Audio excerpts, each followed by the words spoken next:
Croeso i'n sesiwn i pnawn yma, pnawn da i chi.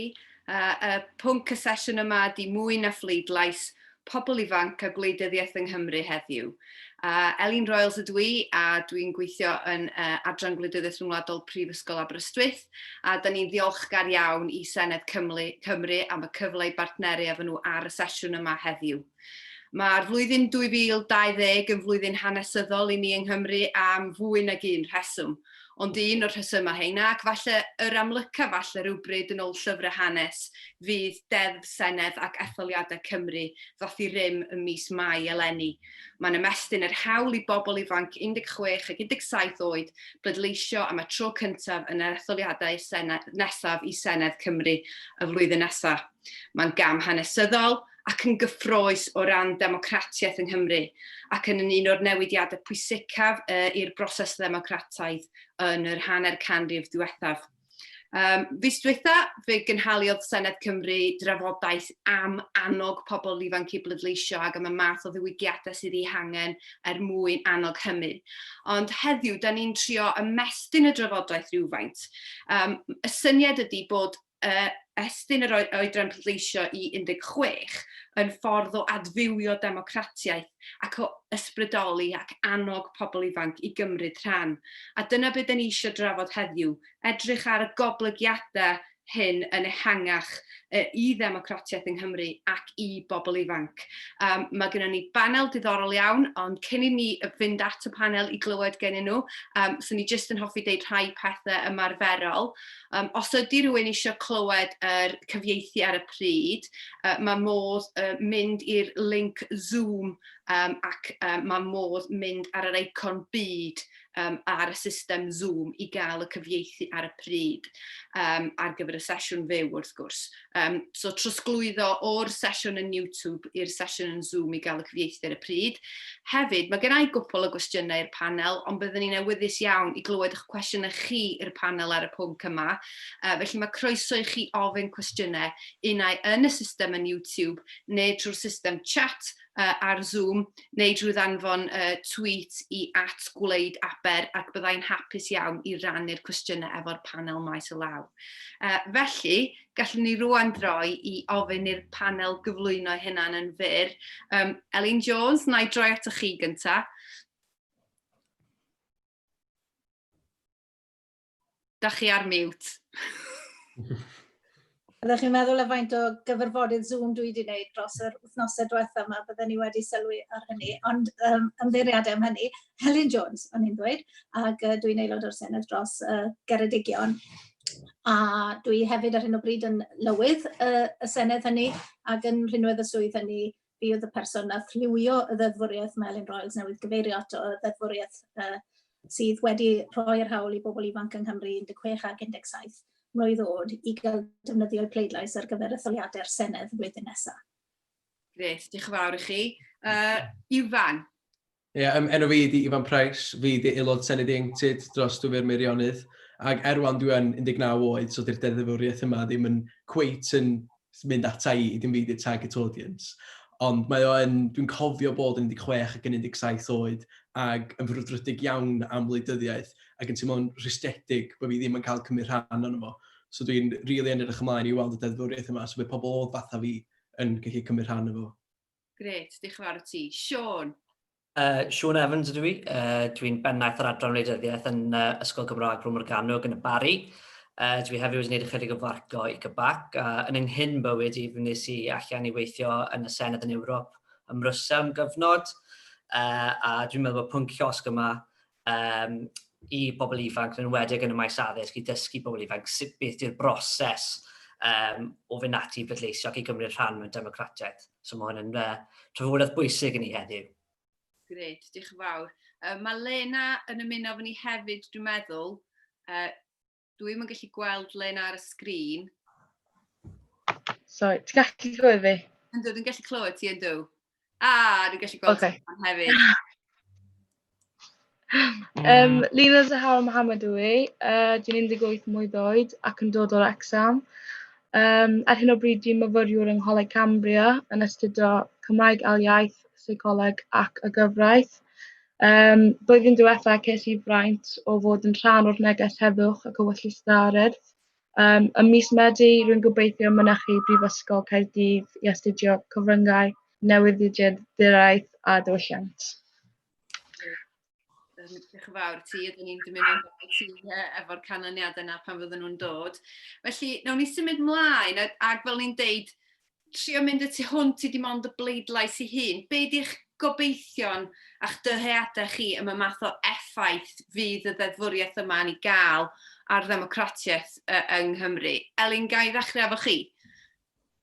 Wel, dwi wrth gwrs yn gobeithio fydd pobl ifanc yn cael ei ysbrydoli I ddefnyddio I hawl newydd ac I fwrw I pleidlais yr flwyddyn nesaf ac I wneud hynny drwy fod yn falch o fod yn ddinasyddion Cymru ac yn cael yr hawl I bleidleisio ac I benderfynu ar pwy sy'n ffurfio llywodraeth nesaf Cymru a fod democratiaeth Cymru'n cael ei fywiogi gan lais bobl ifanc yn nghanol hynny I gyd. Dwi hefyd yn gobeithio y bydd yr gwleidyddion, y pleidiau gwleidyddol sydd yn rhoi manifestos ger bron pobl Cymru ar gyfer yr etholiadau hynny, falle yn dechrau teilwra I neges, I gobeith a'i polisïau yn benodol iawn tuag at bobl ifanc hefyd, achos dwi'n un sy'n boenus ymwybodol fod polisïau pleidiau gwleidyddol yn cynnwys yr un dwi'n aelod ohono a'r pleidiau I gyd.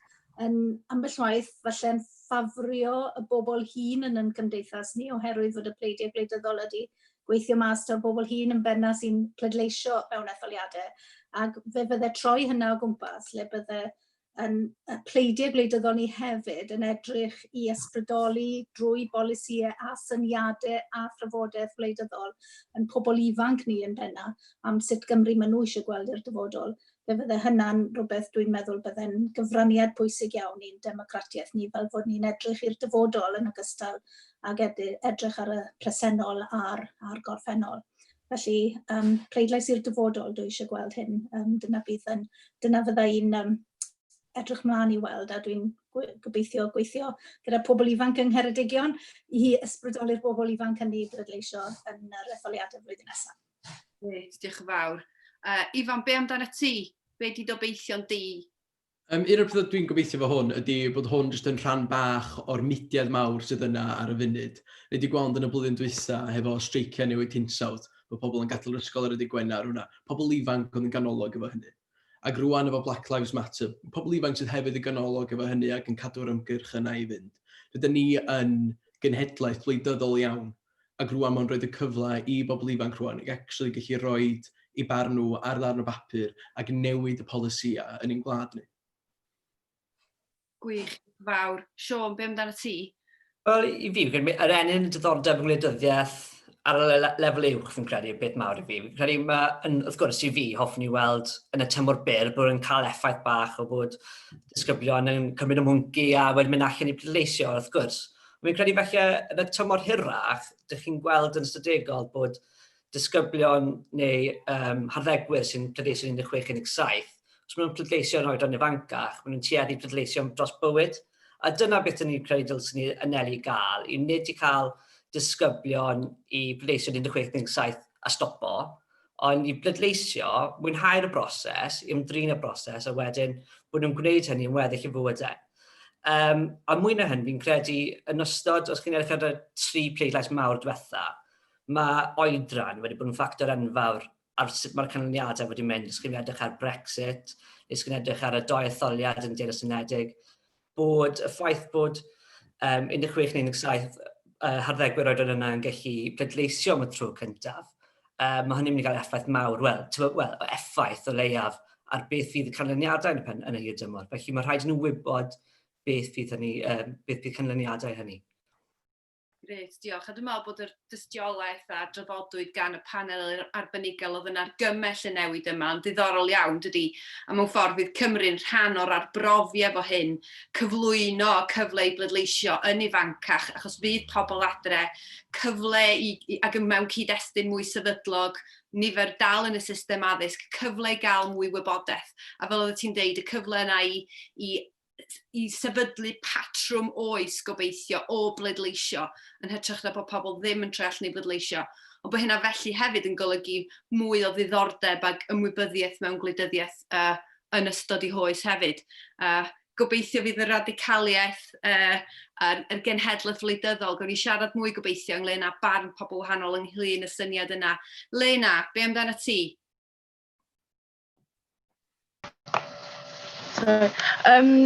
Dwi'n meddwl bydd yn gwneud i bobl ifanc y wlad hwn yn deimlo bod ei llais yn deilwng a bod ei barn yn bwysig. Ers blynyddoedd, o'n i wedi ffeindio fod yna stigma o gwmpas pobl iau yn lleisiol ar wleidyddiaeth. A dwi wedi cael rhai ffordd lle mae rhai oedolion yn gwneud diestru ar unwaith ac yn ceisio ei labelu fel rhy ifanc i deall. Ond nid ydy hwnna'r y ceis yn go iawn. Dwi'n meddwl dylsyn ni gael llais allan. Mae gen i hawl i wneud hwnna hefyd. Ond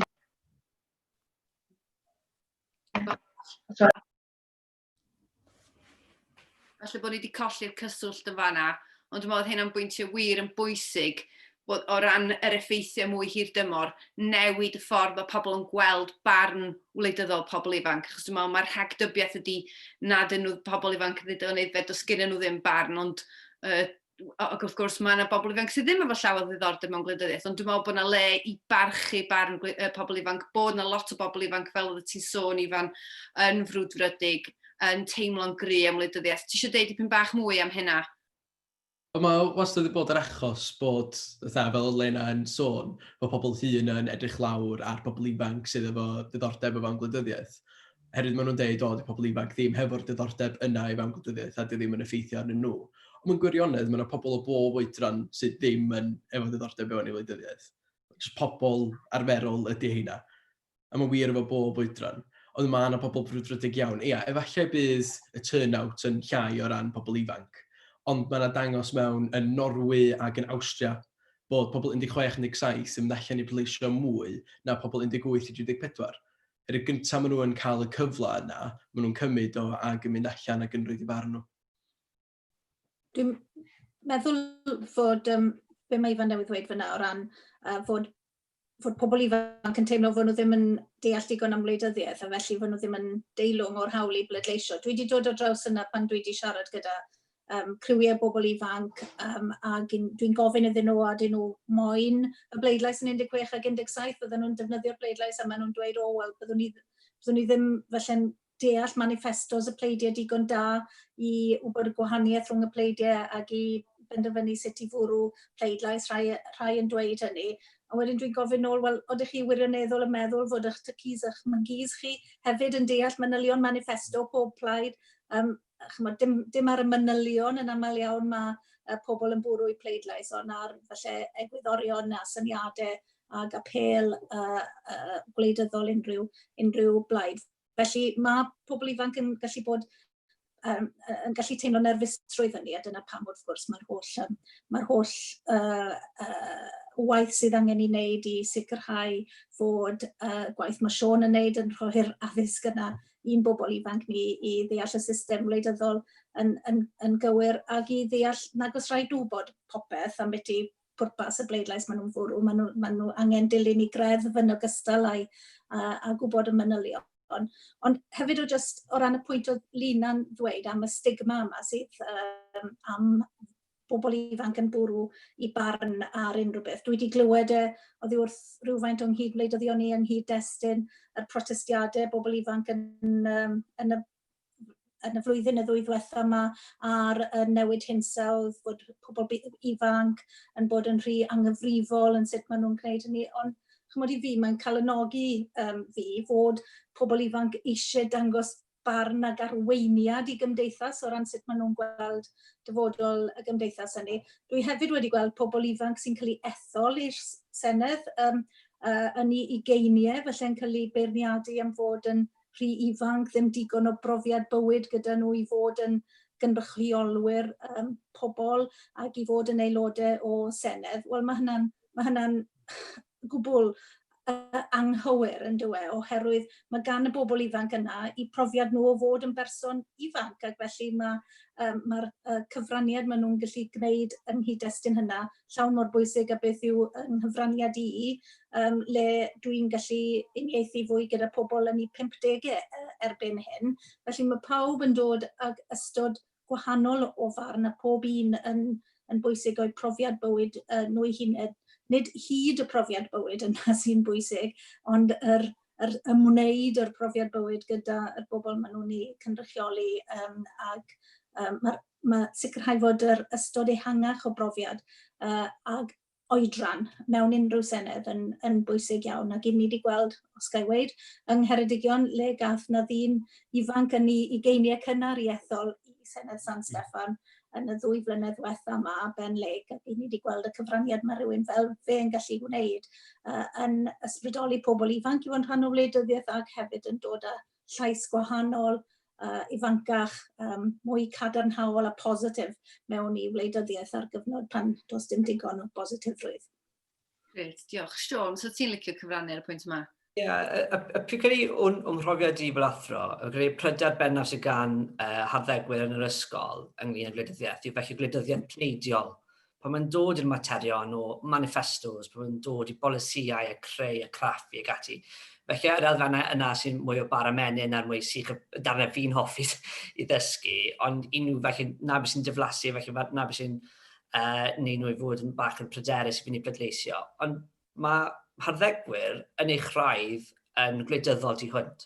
Os chi'n siarad am materion, os chi'n siarad am Brexit neu Black Lives Matter neu unrhyw fath o fudiad cymdeithasol sydd ar y pryd, mae gan nhw barn digon cadar. Mae'r wleidyddiaeth yna, ond mae y tric yw trio cael nhw i feithrin y natur gwleidyddol yna mewn i'r bleidlais, ni mewn i ymgyrchu, ni mewn i godi ymwybyddiaeth. A mae'n dod, mae'n cynyddu yn araf bach, mae'n credu mae'n broses yn hytrach na ddigwyddiad yn dweud, so cael weld yma pethau yn troi mas. A beth ti'n meddwl ydy'r ffyrdd o neu hynna, achos dwi'n meddwl bod hwnna'n bwynt andros o bwysig i'n trafodaeth ni heddiw. Sut mae dal ar yr diddordeb gwleidyddol na a'i droi o mewn i fod yn eisiau bod yn ymwneud mewn democratiaeth i drio holi, craffu, cyfrannu ac yn y blaen? Wel, yn sicr mae addysg yn chwarae rhan blaenllaw yn hynny gyda dysgu'r broses ag ati.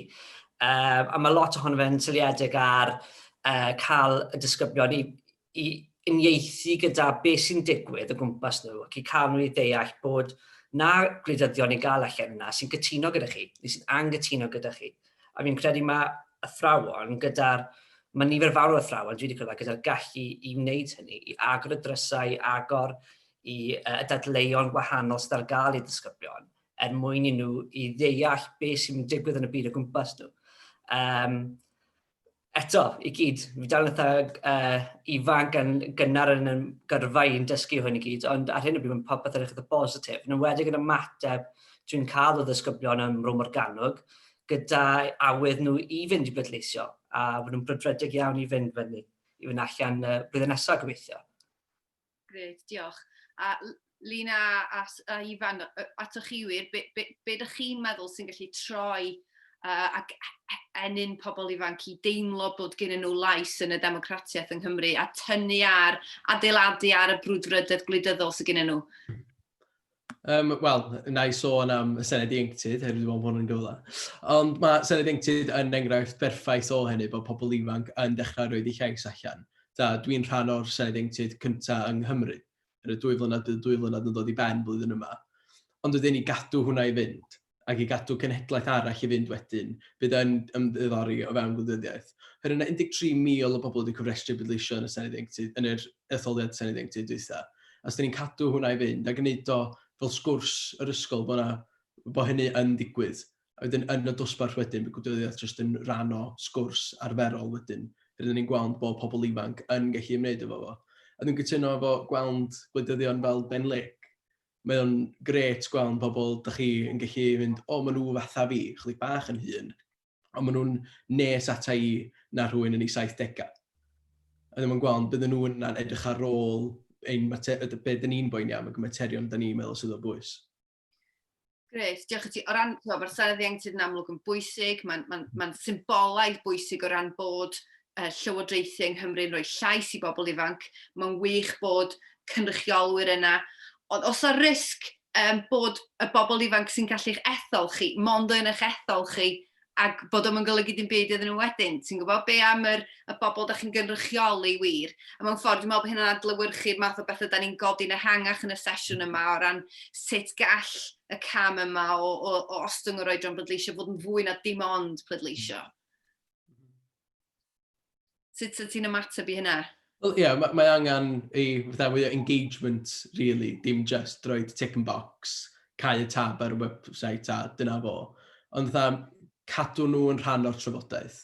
Dim just pleidleisio ac cael nhw i gynrychioli, ond yn ei siŵr bod y materion bod pobl ifanc yn poeni am yn rhan o'r sgwrs wedyn.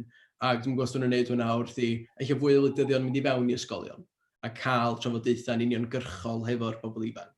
Bydd bydd plant, ydolion yn chwechad dosbarth rwan, bydden nhw yna yn cael pleidleisio, ond eich heb trafod hefo'r gwleidyddion maen nhw am ethol. So os maen nhw'n cael y sgyrsiau yna efo nhw, bydden nhw wedyn yn cymryd mwy o ddiddordeb ac yn gwando fel ei mater nhw ydi o. Dy ddim yn rhywbeth da ni jyst yn gwando ar y newyddion, mae'n effeithio ar bob diwrnod yn ein bywydau ni. Diolch i ti, ac yn dy brofiad di, oes na, wyt ti'n cael pobl ifanc yn detholaeth neu pobl ifanc o ran eraill y Gymru yn codi materion, yn dod ato ti, yn trio dylanwadu yn ystod y dymor ac yn y blaen? Dwi yn teimlo hwnna. Fatha yn y Prifysgol rwan, mae pobl yn clywed bod fi'n y Senedd ieuenctid, a maen nhw'n dod i fyny efo pethau maen nhw'n cwyno am. Y trafnidiaeth gyhoeddus, pethau iechyd meddwl, plastig ac yn y blaen. Ac cael hwnna pan dwi adra hefyd. A dwi wedi mynd o gwmpas yr ysgolion hefyd, siarad efo cyngorau ysgol a falle. Ac jyst yn cael nhw ag be mae nhw yn poeni am. Herwydd mae'n ddiddorol hyd yn oed yn iau oedran o 11. Mae'n ddiddorol i weld be mae nhw'n poeni am. Be ydy'r pethau maen nhw actually yn siarad Cymraeg yn yr ysgol. Pethau bach iddo fi fel rhywun sy'n byw yn ardal Cymraeg, rhywbeth ni'n cymryd i gan y tal. O ia, mae hwnna'n broblem hyn o do oedran 11. Neu y dal y bus i'r ysgol. Mynd nôl i'w graidd efo be ydy'r pethau bach mae pobl yn poeni am sydd yn sgil effaith yn rhywbeth fawr. A perthnasu hynna mewn ffordd polisïau sy'n gallu cael effaith ar hynny ac sydd o fewn grymoedd Senedd Cymru. Diolch. Lina, be amdano ti? Sut wyt ti'n meddwl da ni'n gallu defnyddio yr diddordeb sydd gan pobl ifanc mewn gwleidyddiaeth a gwneud nhw deimlo gallen nhw gyfrannu yn y system wleidyddol? Sorry, ti'n gallu clywed? Sorry. Dwi'n meddwl pobl disengage os nad ydyn nhw'n teimlo bod unrhyw un o'i lleisiau cael ei glywed yn wirioneddol. Felly dwi'n meddwl ceisiwch ymgysylltu â nhw'n bersonol ac fel y gallent weld proses eu syniadau'n cael eu cyflwyno. Felly os mae un person efo syniad wych, just gael nhw efo yn bersonol a dangos nhw eu sort of be di'r gair, o be maen nhw wedi creu, a wedyn maen nhw'n gallu weld yr end result, a wedyn fydd eu peers yn gallu weld bod syniad nhw wedi flourish a mynd mewn i big thing. Felly maen nhw'n gael ei gando i. So canlyniad bod yna ganlyniad uniongyrchol o effaith pobl ifanc ar y system wleidyddol. A bod hynna wedyn yn gallu cael ei rannu efo pobl ifanc. Gret. Os gyda ni enghreifftiau hynna eto, Elin?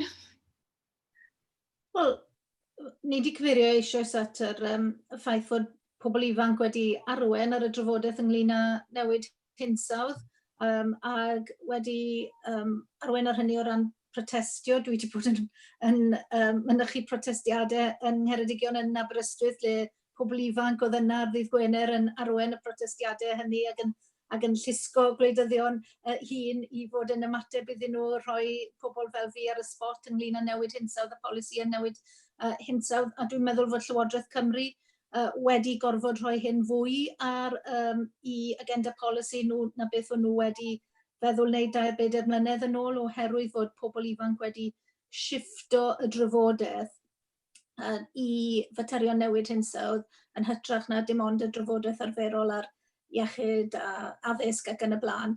Wrth gwrs, mae popeth wedi newid tyma bach, wel, nid newid yn barhaol gobeithio, ond mae'r cyfnod Covid yma wedi rhoi blaenoriaeth arall dros dro, ond wrth gwrs mae'r cyfnod Covid yma'n rhoi amser i bawb i gyfrannu eto ar sut fath o Gymru yn dod allan o'r cyfnod Covid yma i ni eisiau gweld, ac i ni ddim eisiau gweld yn hunain yn mynd nôl i'r rhai o'r hen arferion falle, ac i ni'n gweld pobl ifanc unwaith eto yn arwain y drafodaeth ar sut mae trafnidiaeth cyhoeddus, sut mae pobl yn symud o gwmpas yn trefi, yn pentrefi ni fod digwydd, sut ni'n gallu gwneud hynny'n well heb drwy gerdded a beicio, seiclo na dim ond yn yr ffyrdd traddodiadol. Felly mae hynna i gyd yn gyfraniad positif, ac fel wedodd rhywun arall hefyd, mae'r arweiniad yn bobl ifanc yn enwedig wedi rhoi eto ar Black Lives Matter yn ystod y cyfnod Covid yma,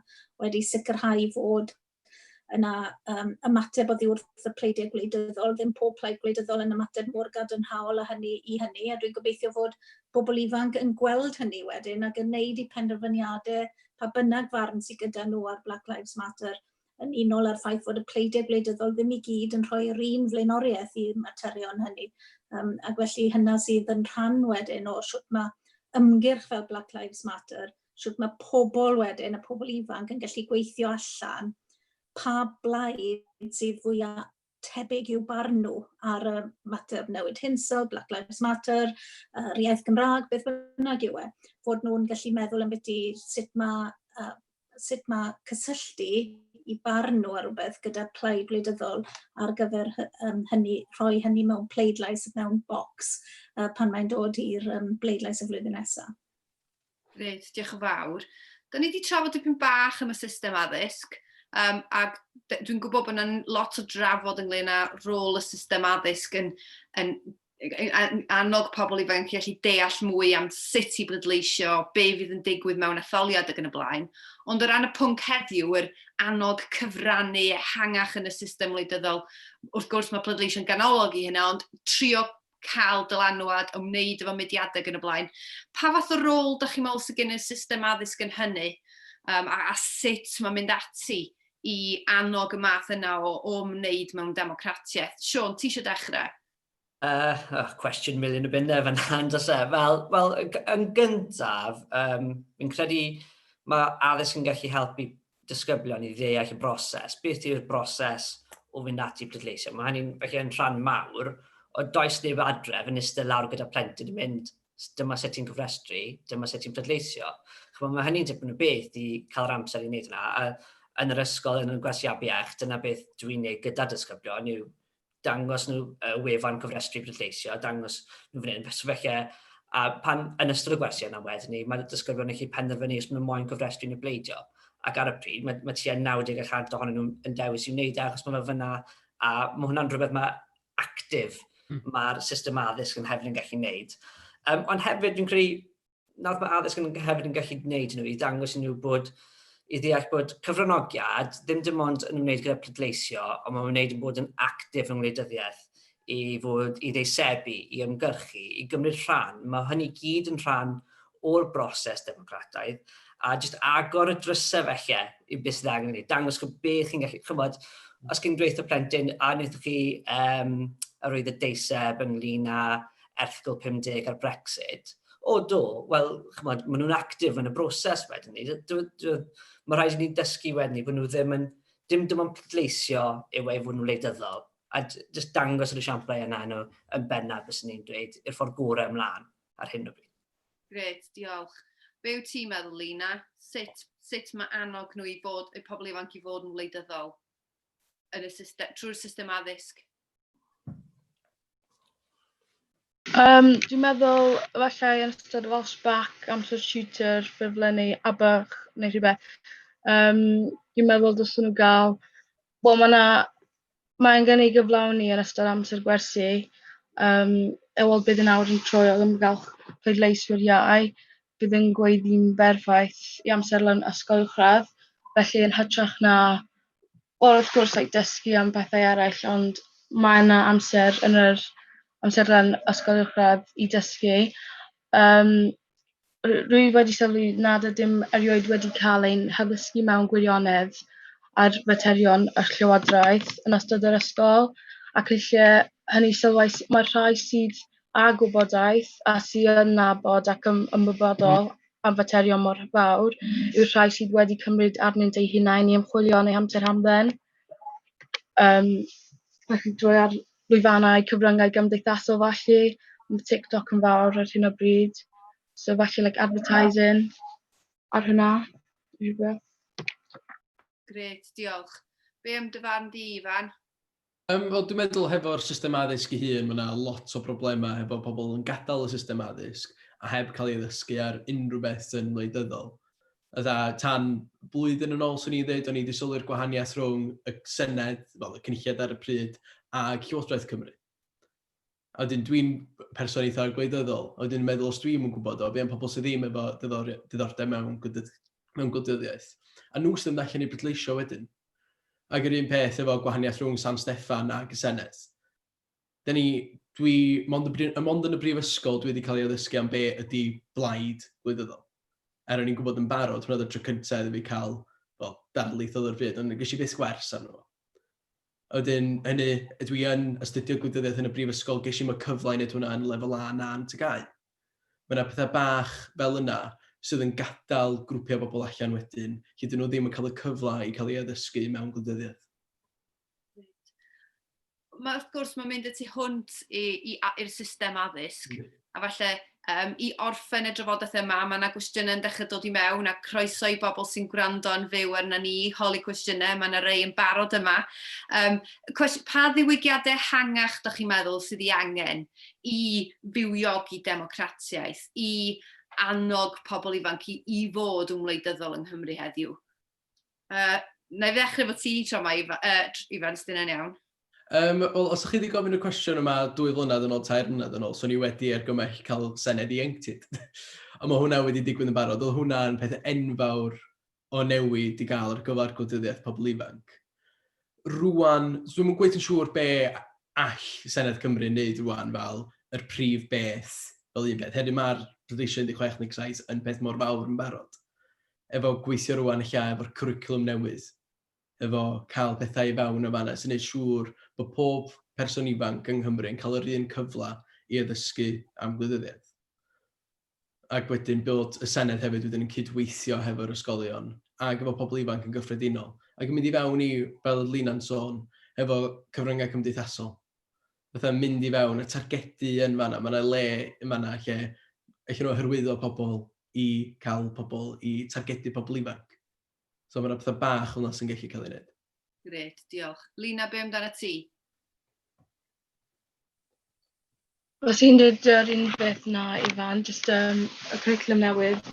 Os ydyn nhw wneud mwy amser ar gyfer codi ymwybyddiaeth am pwnc mor bwysig, ac yn ymwedig rwan fod y rhai sydd yn mynd trwyodd yw'r rhai sydd angen yr ymwybyddiaeth. Felly nawr mae pobl o 16 mlwydd oed, 17 mlwydd oed, dylsen nhw gael yr ymwybyddiaeth amdano. Basically, mae gan pobl ifanc mwy o'i fywyd i fyw, dylen nhw cael mwy o'r llais. Mae ddim yn gwneud synnwyr i mi fod pobl hyn yn gwneud yr trwythys ond ganddyn nhw.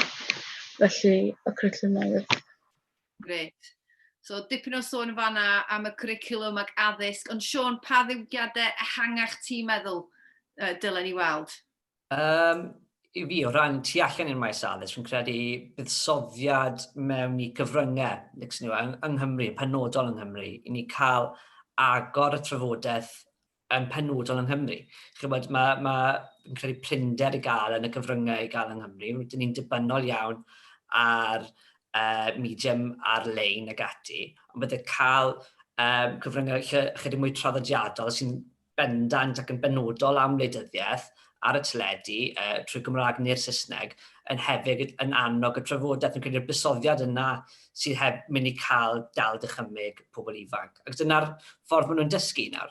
Mae gymaint o hyn fi'n gallu gwneud yn yr ystafell dosbarth, ond dyna sut maen nhw wir yn dysgu yw trwy edrych ar erthygl ar Trydar neu edrych ar rhywbeth o-lein maen nhw wedi gweld. So felly y buddsoddiad yna mewn i dadleuon cadarn trwy cyfryngau Cymraeg, fi'n credu yw'r ffordd ymlaen i ddysgu'r hangach. Gret, diolch. Troi atoch chi, Elin. Ac wrth gwrs, oedden ni'n clywed yr ymchwiliad ddwy yn y Senedd yn trafod yr heriau o ran y cyfryngau. Sut byddwch chi, pa fath o ddiwygiadau fyddwch chi am i weld? Wel, cytuno gyda Siôn, mae'r cyfryngau yn holl bwysig yn dyn nhw yn ei amrywiol ffyrdd erbyn hyn drwy gyfryngau cymdeithasol hefyd i gyflwyno yr content yna sydd yn sbardino'r trafodaeth yn hyd-destun etholiad Cymreig wrth gwrs, achos mae gymaint o'n cyfryngau ni'n dod o safbwynt o Llundain yn wreiddiol neu yn fyd eang ac yn anwybyddu y ffaith fod gyda ni ddemocratiaeth yma yn agosach i gartre yng Nghymru hefyd.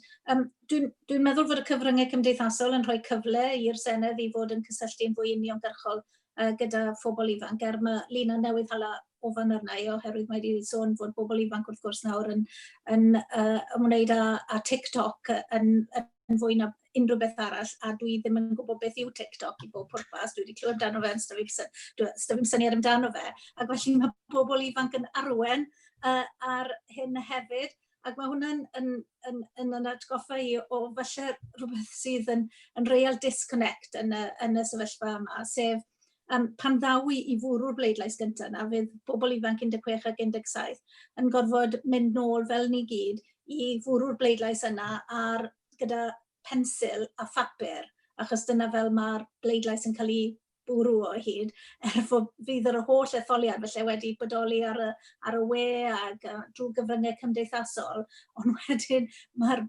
broses, yr weithred o bleidleisio mor hen ffasiwn erbyn hyn, ac mae yna drafodaeth wrth gwrs, a mae'r drafodaeth yna'n digwydd yn y Senedd hefyd ar hyn o bryd o sut i ni'n moderneiddio yr system yna o fwrw pleidlais hefyd. Ac achos i ddweud y gwir, ni'n llusgo'n pobl ifanc ni, llusgo'n i gyd hyd yn oed, nôl i ryw ganrif a fi yn sut i ni'n bwrw'r bleidlais, le fe fydde agor yr system bleidleisio a'r weithred o bleidleisio yn caniatáu fwy o bobl i fod yn teimlo'n fwy cyffyrddus a cartrefol yn bwrw'r bleidlais ar ei ffôn yn hytrach na gorfod mynd i neuadd bentre dyn nhw riod wedi bod mewn ynddo o'r blaen i fwrw pleidlais gyda pensil. Taw hwnna felly bydd y chwyldro nesaf i ddemocratiaeth yng Nghymru, yn bod ni'n agor y bleidlais yn gwneud i'n fwy haws, fwy hygyrch, accessible i bobl na fel mae hi erbyn hyn. Reit, diolch. Mae'r cwestiynau yn dod i mewn. So cwestiwn cyntaf gen Cai a Catrin Phillips. Cyfrifoldeb fwyaf pwy ydy perswadio pobl ifanc i bleidleisio ac ymwneud mewn gwleidyddiaeth? Y cyfryngau, pleidiau gwleidyddol, Senedd, pobl ifanc arall, ysgolion neu eraill? Pwy ydych chi'n meddwl sy'n fwy efo'r cyfrifoldeb mwyaf dros ddwy'n perswad ar bobl ifanc i bleidleisio? Siôn, be amdano ti? Mae hynny'n gwestiwn tu hwnt anodd, ac mae fe lawr yn unigolyn yn dweud. Ac mae'n rhain yr madrodd Saesneg, you can take a horse to water. Yna'r peth, chi'n ei agor lan, rhyddfreinio'r bleidlais i bwy bynnag, ond mae dal rhaid yn nhw wedyn wneud y benderfyniad. Fi'n credu mae yna bwyslais ar ysgolion, ac felly bod mae'r elfennau yn ysgolion bod ni'n addysgu'r plant yn well, felly. Ond fi'n credu trafodaethau gatref i le mae plant a harddegwyr yn meithrin ei eideolegau gwleidyddol. Felly mae'n ddyletswydd yn y ddwy ffordd yn ysgolion a gatre i cael mwy o drafodaethau gwleidyddol yn ogystal. Gret, diolch. Lina, be wyt ti'n meddwl? Sorry, gei ti repeat your question, please? Sorry. Pwy sydd efo'r mwyaf o gyfrifoldeb dros perswadio pobl ifanc i bleidleisio? So nes i enwi pobl wahanol fel pleidiau gwleidyddol, cyfryngau, ysgolion ac yn y blaen. Pwy sydd efo cyfrifoldeb mwyaf?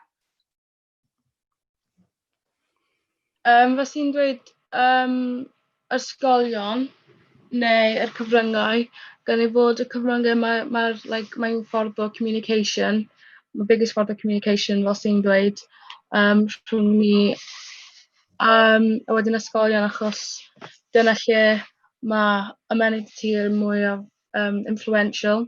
Felly dyna lle dwi'n meddwl dylsyn nhw ddysgu ni ac lle mae pawb dylsyn nhw gael ddysgu. Grêt, diolch. Ifan? Ie, dwi'n meddwl bod ysgolion efo rhan mawr ar gyfer perswadio pobl i pleidleisio. Dim i ddeud iddyn nhw be i pleidleisio am nan. O hollol ddaw chi stryd efo be maen nhw'n wneud. Ond i roed nhw ac roed y gwybodaeth gyntaf na iddyn nhw am be ydy'r system, sut ydych chi'n pleidleisio, be i wneud wedyn. Ond ia, ond hefyd yn amlwg mae'r cyfryngau efo dylanwad mawr ar sut dyn ni'n pleidleisio wedyn. Ond dylsyn nhw ddim cael gymaint o'r dylanwad a dylsyn nhw. Ond mi ydyn ni, fel pobl ifanc, gweld gan unrhyw un rili sydd ar y cyfryngau cymdeithasol, gennym ni ryw fath o echo chamber. Wedyn mae pawb yn dilyn o wedyn ac yn meddwl hwnna ydy normalrwydd o dyna be mae pawb arall yn meddwl. Wedyn dyn ni'n synnu wedyn efo pobl eraill. Ond yn hawdd wedyn dyn ni'n gallu cael ein tricio efo, dyn ni'n gweld hwn ar Twitter, mae'n rhaid bod yn wir. Mae'r term fake news wedi cael ei taflu o gwmpas lot, ond mae'n dod o bob man. Bod pethau jyst yn dod. Mae rhywun yn rhoi caption a mae'n hollol anghywir yn cyd-destun y fideo. So, mae'n angen bod yn ofalus iawn efo sut a pwy sydd yn dylanwadu ni. Ond mae'r ysgolion wedyn yn gorfod bod fatha'r counterbalance o bod rhywbeth mwy just trwy'r canol yn rhoi effeithiau efo be a sut mae'r system yn gweithio. Grêt, diolch. Ac Elin, beth ydych barn chi?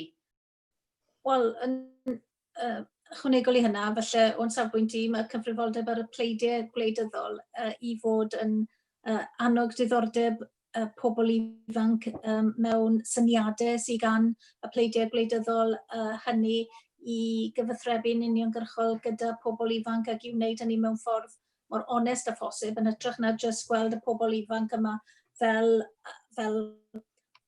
100,000 o bobl ychwanegol i bleidleisio i'r pleidiau, felly fel rhyw cannon fodder o bobl, i fod yn cael trafodaeth onest gyda bobl ifanc Cymru ynglyn â beth yw'r blaenoriaethau i Senedd Cymru. Ac felly mae gan y pleidiau gwleidyddol rôl hefyd i gysylltu yn uniongyrchol gyda pobl ifanc a gwneud hynny drwy ysgolion, bydden ni'n dweud hefyd. Dwi'n gwybod ambell waith mae ysgolion yn gallu bod yn nerfus o gael cynrychiolwyr pleidiau gwleidyddol mewn i siarad gyda pobl ifanc.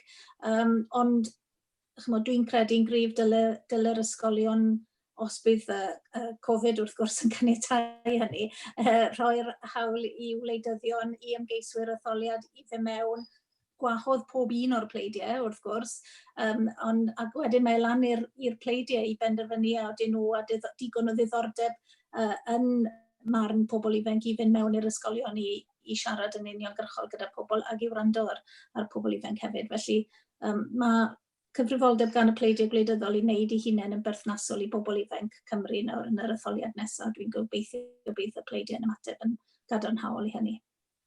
Grêt, diolch yn fawr. So rhywun eisiau dod i mewn ar ychydig bach o amser ar ôl. So rhywun arall eisiau cyfrannu ynglyn â'r rôl y pleidiau gwleidyddol, ydych chi'n meddwl, mewn ymwneud efo pobl ifanc? Ie, gyda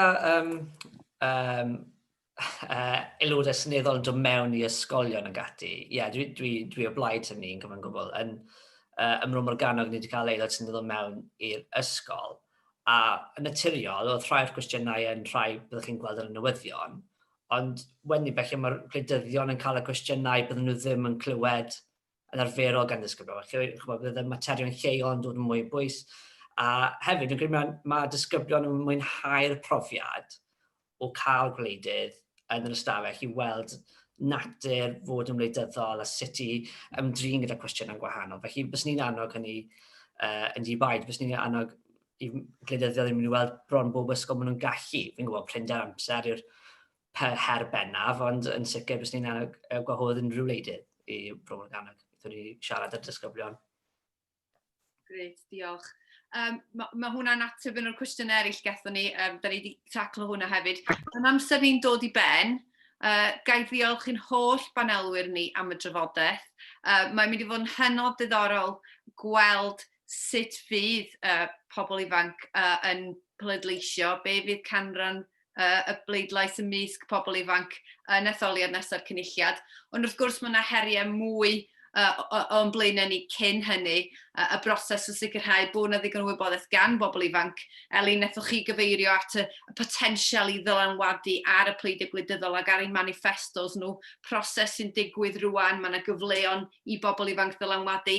A bydd hi'n ddiddorol iawn dilyn dros y degawdau i ddod, beth mae hyn yn golygu o ran yn democratiaeth ni yng Nghymru, a mae'r proses o sefydlu'r cynulliad yng nghenedlaethol yn y lle cyntaf wedi bod yn seiliedig ar creu democratiaeth fwy cyfranogol, democratiaeth fwy bywiog, ac mae hwn yn gam bwysig arall heriol i'r cyfeiriad yna. Diolch yn fawr i'r Senedd dan arweiniad Elin Jones am gyflwyno ac wneud cam bychan oedd y broses yna chwaith o fynd i'r cyfeiriad yna. Ac diolch yn fawr i'r holl gyfranwyr heddiw am drafod beth yw'r potensial a'r camau nesaf. Byddwn ni'n edrych ymlaen at ddilyn hyn yn bellach. Hwyl fawr a diolch i chi gyd am wrando.